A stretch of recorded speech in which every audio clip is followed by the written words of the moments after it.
Hi everyone, welcome to the Claremont Show, a preview of season 2016. I'm joined by the captain, the coach and the CEO of the Tigers. We begin with Captain Jake Murphy. Jake, long pre-season, how fit are the boys? Yeah, the boys are really in good shape, really healthy list, young and old, are training well. And yeah, I think it's probably gone on a couple of extra weeks, so the boys are ready for games, no doubt. In terms of your captaincy, third season in charge, you're learning as well as you go along. Yeah, definitely. It's been a tough couple of years, not being on the park as much as I'd like, but definitely a lot to take away from off-field and how I can really drive the guys when I'm not playing, and a lot of lessons to be learnt there. Lost a couple of experienced players, but can you tell us some of the young, exciting types that are coming through the squad? Yeah, no doubt losing Mark Seaby, Kepler Bradley, two tall guys that they don't grow on trees, those tall guys. So it's exciting for other guys to grasp their opportunities and take their spots in the team. And I think guys like Darcy Cameron and then the young guys like Ryan Lim and Francis Watson really drive up into the seniors and dominate this year.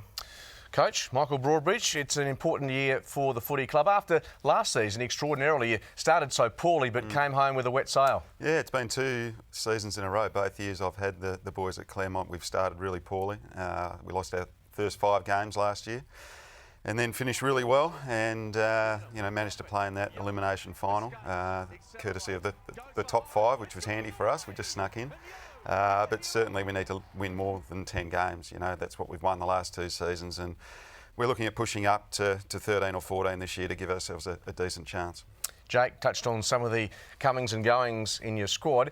As a coach, how comfortable are you with the mix you've got? Look, very comfortable. We went into the off-season with the goal of adding depth and quality to our midfield. We thought that was an area that we were clearly deficient last year, and we think that we've done that with the addition of Jye Bolton from the WAFL, experienced player, very good quality player, and Hardisty coming back off Hawthorn's list. He's a Claremont boy and he's really keen to prove, I suppose, a few doubters wrong. He was delisted after 1 season, which we thought was very disappointing for him, and we think he's going to be a very good player for us, and Dylan Powell from East Perth and the Eagles comes to us as well. So we think we've added some good depth in our midfield, which is going to hold us in good stead. Always high expectations for Claremont, which is a good sign in one way because you've had such sustained success. Yeah, it is. It's a great club. It's got fantastic breeding ground. We're very fortunate with the development work that goes in the Great Southern, in Albany, and up north in the Kimberley, and also in the western suburbs. We produce some fantastic talent, and we rely on that talent at Claremont, but also to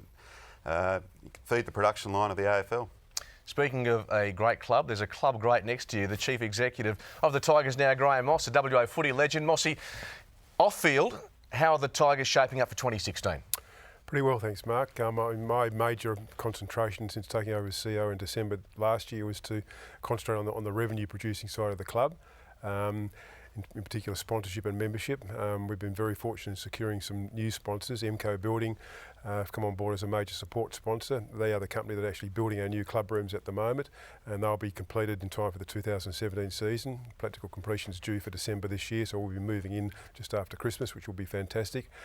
We've recently secured a new major sponsor in TFS, Tropical Forestry Services. They're the world's largest grower of plantation sandalwood in the world, and Dalton Gooding happens to be their chairman, so I've reunited with Dalton after a long absence in terms of he played with me during the 80s, so it's great to have them on board, and also Liquor Barons are a major support sponsor as well. So I've been concentrating on that area of the club, and our membership drive, our new memberships and renewals are coming in thick and fast. So my role is really to generate enough revenue to support the football side of things. I'm told that I'm not told, I know our football department is one of the best in the WAFL, with Michael as coach and Darcy Coffey as football manager and the other people that support the players.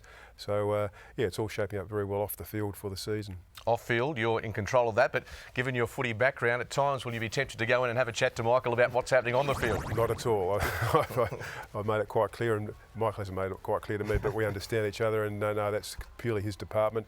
I'm still coming to grips with learning the names of all the players because I was out of football for a long time. But no, it's a great club, as Michael said, and we had a great function last night where we've got all our players and sponsors together to sort of introduce the players to the sponsors and the sponsors to the players, and it was a great function, and everyone felt very comfortable and looking forward to the start of the season.